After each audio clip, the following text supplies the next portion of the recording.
Hi everybody, how we all going?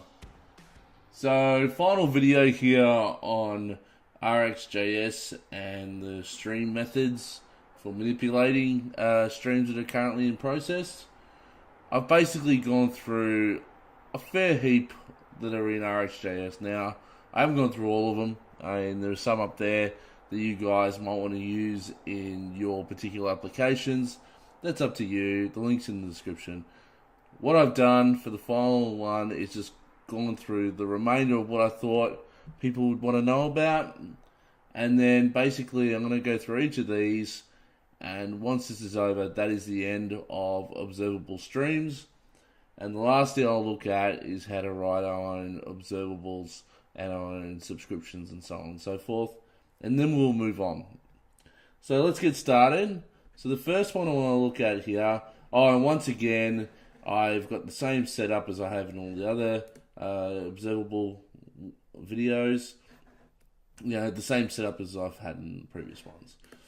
So we're going to come down to the first one. And we've got this one called pluck. Okay.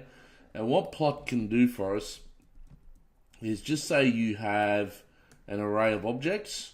And it might have a first name or a last name or age or whatever, right, inside of each of the objects, and you just want to get the data for the first name, okay, for each object in the array. Well, what you can do is you can use this method called pluck, and you can specify the name of the property inside of each object that you want to pluck out and have as a result, right? And that creates a stream of this particular column result. So let's have a quick look at this one. And so as a result, before I do that, I should show here, I've got object here, first name Daryl, age 26, first name Michael, age 54, and first name Kobe, age 38. It's the same as the previous video. So by rights, if I've done this right, we should get Daryl, then Michael, then Kobe, okay? And as you can see, we get Daryl, we get Michael, and then we get Kobe. So pretty straightforward. It's like a select statement inside of a SQL database, that kind of thing. So handy to have. Next one is reduce. And what reduce can do for us is it looks at all the things inside of a collection or inside of the observable stream, and then it gives us the ability to aggregate the results together in some manner. Now for this example, I'm just reducing all the numbers that are here by adding them all together, and it will return one stream result, which happens to be the sum of all these numbers. So how it works is the first stream that comes in, you start off with a 1. The current would be 0 because we haven't really processed anything before. So the current would be 1, the accumulator would be 0, and then basically go 0 plus 1 equals 1. Then the stream of 3 would come in. The current would be 3. The accumulator would be 1. So it'd be 1 plus 3 is 4. And then 4 becomes the accumulated. So when it comes in with the 10, the current would be 10. The accumulator would be 4. So it'd be 4 plus 10 equals 14, and so on and so forth. And that's what should spit out on the screen. So let's have a look at that. And in fact, the final result, is 211. So it's actually 1 plus 3 plus 10 plus 54 plus 37 plus 106. I was thinking of another method where it actually lists out the aggregates. But this one just gives you the final sum. So that's that one. There's one further down that does something very similar to this, but it shows the new stream value after each aggregation. This one just sums them all up together and returns one result. Repeat. Now this is one that you may see a bit in some of your applications when you want to do something over and over and over. So I've got here numbers 1, 5, and 9. I want to repeat that pattern 3 times for whatever reason. So it'll go 1, 5, 9, and then it'll do 1, 5, 9 3 more times after that. So it should be 4 iterations of 1, 5, and 9 displayed in order here. And as you can see, in fact, no, it's explicitly 3. Okay, so I thought it did 1, then use the other 2, but I'm thinking of retry, I think. Next one, repeat when. This one's conditional.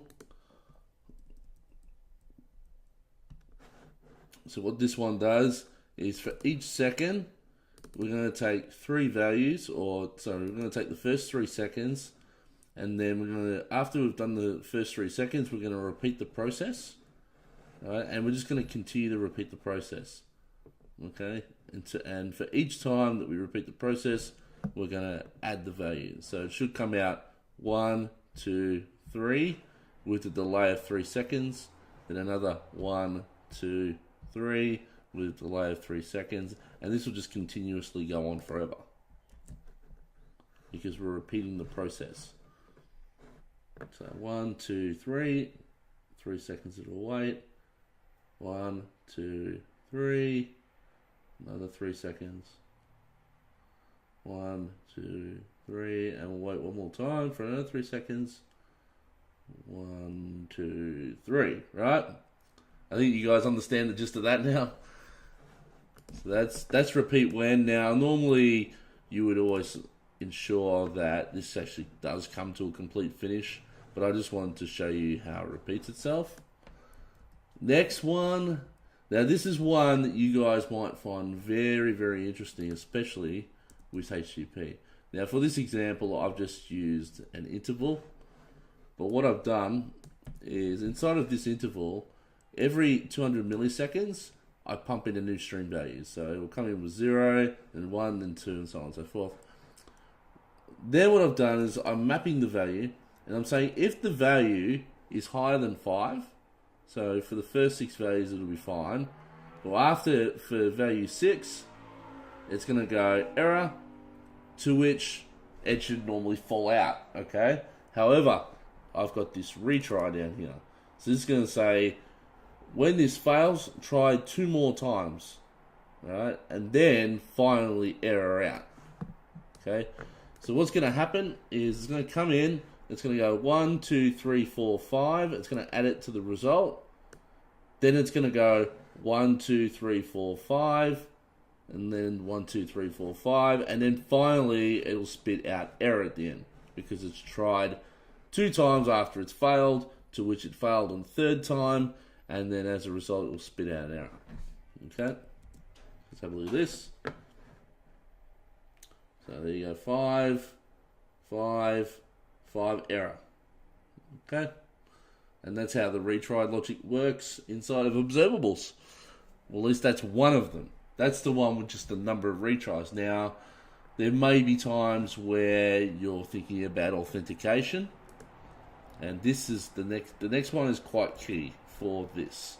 Now, for my example, I'm not going to be doing authentication with a HTTP or anything like that. I'm using the same kind of example as before. However, in this retry when, which is the one I want to show, you get this errors collection. Okay, and this errors collection would contain, if you're using HTTP, it will contain, the HTTP error, that kind of thing. And you can basically do checks on that and say, if the HTTP error is a 401, so in other words, I'm not authorized, go and get a token from some authorization server, come back and try again, okay? That's what the kind of logic you can put in here. Now for this example, just because I want to display how it works, all I'm doing is, once it fails, I'll wait a second, and then I'll just keep retrying until it succeeds, which it will never succeed, so this error function will never get hit. It'll just continue to spit out the numbers 1 to 5 for a very long time, okay? Until I actually exit out of the equation. So let's have a look at this one. Oh, and it's already started. So you got 1, 2, 3, 5, retries again, and just continues to retry. Okay, it's just going to keep doing it, and each time it gets to 5, it waits a second. Because that's what I've asked it to back off, wait a second, and then try again. So just think of that as a HTTP request that you're making, and then you're waiting 1 second before you're maybe reissuing the request, as well as maybe checking a few other things in the meantime. So that's that one. I did want to go with HTTP because it would have taken way too long for me to write it. This one is a sample. This is like plucking out a sample from, you know, the candy shop or something like that. You know, you'll get like you might have 5 candies, and you'll grab maybe 2 or 3 of them at a particular point in time.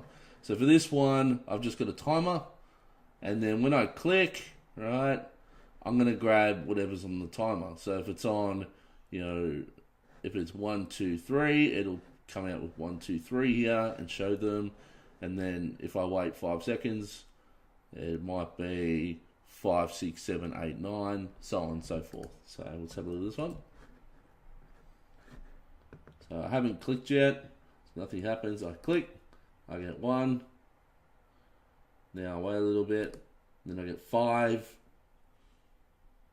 Then I'll wait a little bit longer. I'll pluck the next one out. The sample is 11. And then I'll wait a little bit longer, 16. Now I'll start clicking a little bit faster.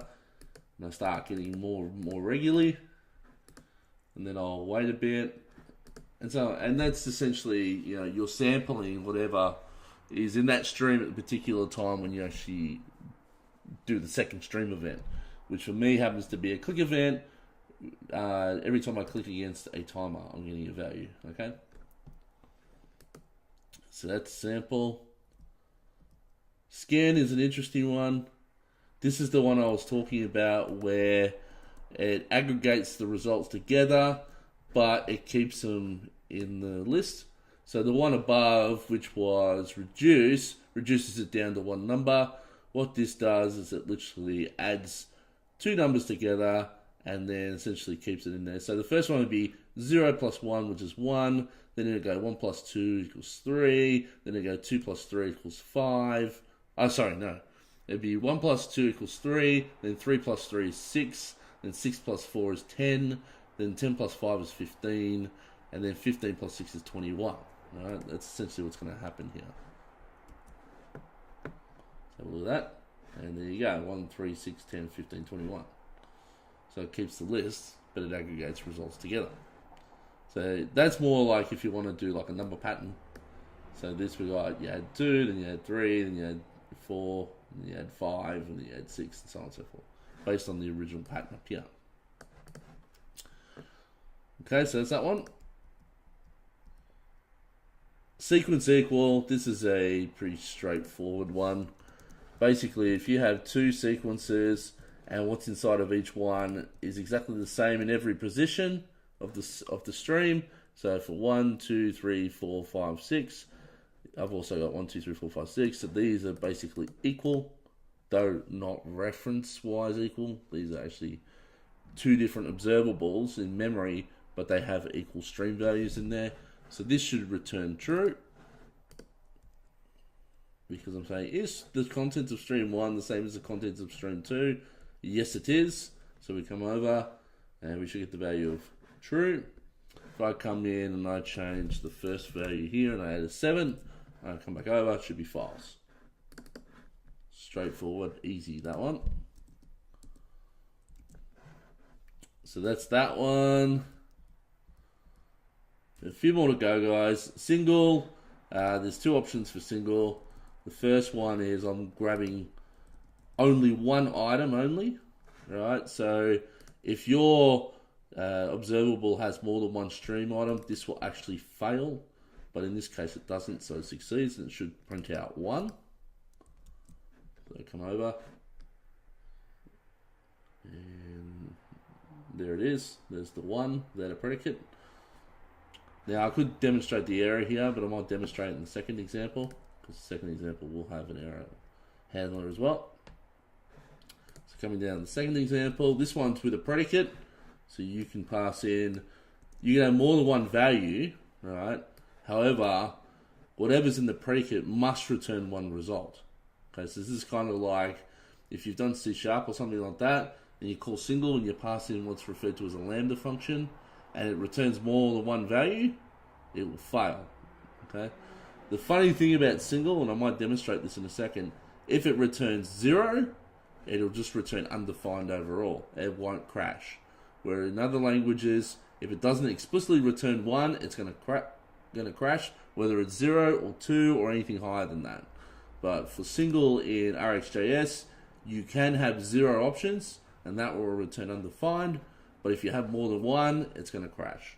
So out of this, at the moment, what I've got is a predicate of if anything divided by 2 equals 0, right, return that, and there should be one result, which in this case, 2 is the only number evenly divisible by 2. So let's have a look at this. This should work, and it should return 2, right? However, if I now come in and set the value 4, well, that's 2 values that are set to 2, easily divisible by 2. So this will now fail. And now leave and specify as the error, sequence contains more than one element. Okay, so same kind of stuff. If I remove 4 and 2, this is where you'll get undefined. Undefined. Cool. Moving on. That's the single command. Skip. Skip is what you would think it's going to be. You literally skip a few elements. So I've got a range here, or a number of 1 to 7. I could have used observable.range, but I like to specify the numbers because it's easier to understand. Skip 4, so that will skip the first 4 here. So what should happen is you should get 5, 6, 7 printed out. And there you go, 5, 6, 7. And some of these are really straightforward. Some of them not so much. Start with. It's not exactly what I thought it was going to be when I first used it. I thought start with would be a Boolean expression. Be like, does this set start with a 4? Yes or no? But what it actually does is it puts 4 in front of the set, so, or the string. So I'm going to start with 4. So it's saying I want this string to now start with a 4. So I'll come over and you can see it's got the 1, 2, 3, 4, 5, 6, 7, but it's got the 4 at the front. So that's that one. That's why sometimes they are a little confusing.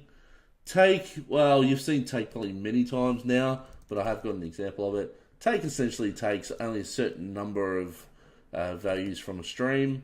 So for this case, I've got 4 seconds, or I've got a second, or a stream value going in every second, but I'm only grabbing the first 4 seconds and then showing that result. Okay, so that one's straightforward. Let's take a look at that. So it should come out 1, 2, 3, 4, 2, 3, 4, and then it'll stop, and I'll continue on. And that's expected behavior. Next one, Throttle. Throttle is quite an interesting one. I'll just show you this one because it basically allows you to only, in this example, it only allows me to click once every 500 seconds. 500 milliseconds, sorry, not 500 seconds. And if I try to do it more than that, it's going to ignore it. Okay, that's essentially what's going to happen. So I've got a click event here. If I click like 50 times within half a second, it's only going to grab the last one and display the information on that. So it's just a way of preventing people being stupid and clicking like 150 times and you having to handle every single one. So let's take a look at that. So if I come in and I try and click, see how it waits 500 milliseconds before it displays the information. So it's to stop people being silly. That's all Throttle is. There's not much else to it than that. So moving on. To promise, you guys should have seen this one by now for sure. I'm just going to quickly show this one very quickly. So it's just got a value to promise, and because we put the promise, we got the then instead of the subscribe. So as a result, I've just done the same thing, but with the then statement instead of subscribe. So I come in and it returns a 1. Okay, so it's just seen that already, no big deal. Save. And the very last one that I want to show, the window. Window is quite a complicated one. Basically, what it tries to do is it takes a certain number of items in a stream and it tries to break them out into parallel streams. Okay, so what's happening here is I have a click event that I'm clicking on the screen, right? And every second, it'll take a certain number of my click events, put it into what's referred to as a window here. So a certain number of click events every second, it'll put it into a window, which is a separate parallel part. And what I'm also doing is I'm restricting the number of clicks that I can put in a window to 4. And then basically after each second, I can do another 4 clicks. So what this is doing is saying, and it's very similar to the one above, just written slightly differently because you can do some parallel tasks with it. But it's saying each window that we have in my window stream, right, we can have a maximum of 4 click events, right? Then the next window has to capture the next 4, then the next window has to capture the next 4. So what gets returned here is an observable of observables and of a specific type, which in this case happens to be a click event of some sort. And then down in my subscribe, what I'm doing is I'm then subscribing to the value. So this is an individual subscription to a window, and then the window itself has a collection of observables of click events. So I'm subscribing to those, and then I'm finally putting in the result. So it's like a subscription of subscriptions. It's quite, as I said, it can get quite complicated. But normally you would break this out into multiple, streams and handle maybe things in parallel. But for this, I just wanted to show, how it looks on the screen. And essentially what's going to happen here is that I can only click the screen 4 times in a second, and then I have to wait, and then the next window will kick in. And that's all that's going to happen here. So come over, and if I click now, see how there's a bit of a delay between the 4, because it has to wait for the next second to pass. That's essentially what we're doing, okay? And that's it. That's where I'm going to end it with these stream methods. In the next video, we're going to look at creating our own subscriptions and our own observables, and how to handle subscribers and all that other stuff. I'll probably have an example around that. I haven't thought about in my head yet how that's going to work. But when I do, I'll definitely put it up and let you guys see it. Anyway, I'm going to end it there. I'm hungry. It's a Sunday, and I need to get in and shovel some food into my gut. So until next time, guys, I'll see you later. Bye for now.